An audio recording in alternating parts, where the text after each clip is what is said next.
పీనా చేదవా హోటల్కి వచ్చి టీ తాగితే డబ్బులు అయిపోతాయని ఇంటి దగ్గర నుండి టీ తెచ్చుకొని తాగుతున్నావు. కనీసం పేపర్ కూడా తెచ్చుకోకుండా దొంగలా ఎలా చదువుతున్నాడో చూడు. గుడి మెట్ల మీద మరమరాలు ఏర్చుకునే పేసు వీడును. కళ్ళు కనపట్లేదా? నాకు కనపడుతున్నాయి. పక్క పేపర్లో నీకు కనపడుతున్నాయా లేదా?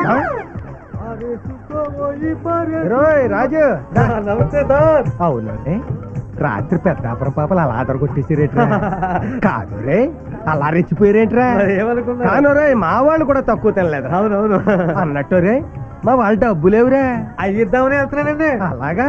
అవును, మరి వెళ్ళిరా. అలాగా అలాగా ఎందుకని అడగమే? ఎందుకంటే రాత్రి అంతా నిద్రలేక పడుకున్నారు. అలాగా ఓ పంచే అవి ఇచ్చేలాగా. జ్యోతి జ్యోతి చూడవే, ఎందుకు పనికిరాని వండి అన్నావు కదా, ఇప్పుడు చూడలేంగని తెలివితే అట్లా. ఏంటి కొంపలంటూ పోయేటట్టు గావకాకులు ఏంటి? కొంపలంటుకు పోవడం కాదే పెచ్చమోహం, మన కొంపలో ఉంటున్న వాళ్ళ దగ్గర నుంచి అద్దె వసూలు చేశా. ఎలా అడగమే? నిన్న రాత్రి జరిగిన డాన్స్ ప్రోగ్రామ్ లో వీళ్ళ చేత పై చెక్కలాడించి వాళ్ళ దగ్గర నుంచి డబ్బులు పిండా.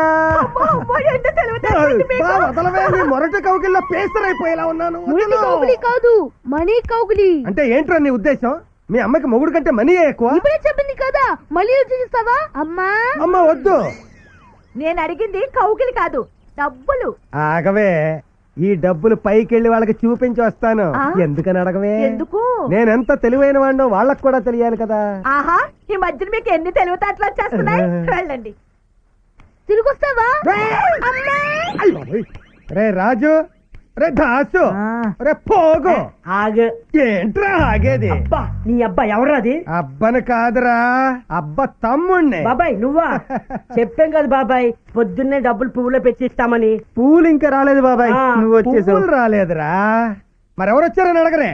మరెవరు వచ్చారు బాబాయ్? Programme incharge. ఆడెందుకు వచ్చాడు? ఆగా, ఎందుకు వచ్చాడని అడగరే అని అడిగానా నేను? ఇప్పుడు అడుగు బాబాయ్. ఎందుకు వచ్చాడని అడగరే. ఎందుకు వచ్చాడు బాబాయ్? డబ్బులు ఇవ్వడానికి. ఎంత అడగరా? ఎంత బాబాయ్? 5,000. 4 నెలల అద్దె, కరెంటు బిల్లు 4,000 పోను, 1,000 రూపాయలు మిగిలే. ఈ 1,000 రూపాయలు వచ్చే నెల అద్దెకి అడ్వాన్స్ గా ఉంచుకుంటున్నాను. దీర్ఘాయుష్మాన్ భవ. నీ టీవీలు తగలయ్యా. నువ్వు మహాత్ముడి బాబాయ్, నువ్వు గౌరవనీయుడు బాబాయ్, నువ్వు కీర్తిశేషుడు బాబాయ్. ఏదో మీ అభిమానం రా. ఆ డబ్బులు ఇటీ బాబాయ్.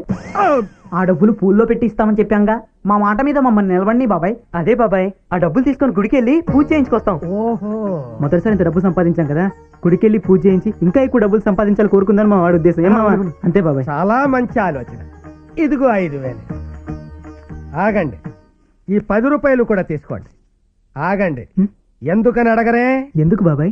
మరి పూజకి కొబ్బరికాయ పూలు కొనరా? 5,000 ఉన్నాయి కదా బాబాయ్. అదే మరి, ఆ 5,000కి బొక్కెడితే చివరికి నాకు మిగిలేది చెప్పే కదా, అందుకే ఈ 10 రూపాయలు. థ్యాంక్ యూ బాబాయ్. తొందరగా వచ్చేయండి, కొబ్బరి చెప్ప పూలుతో సహా. అలాగే.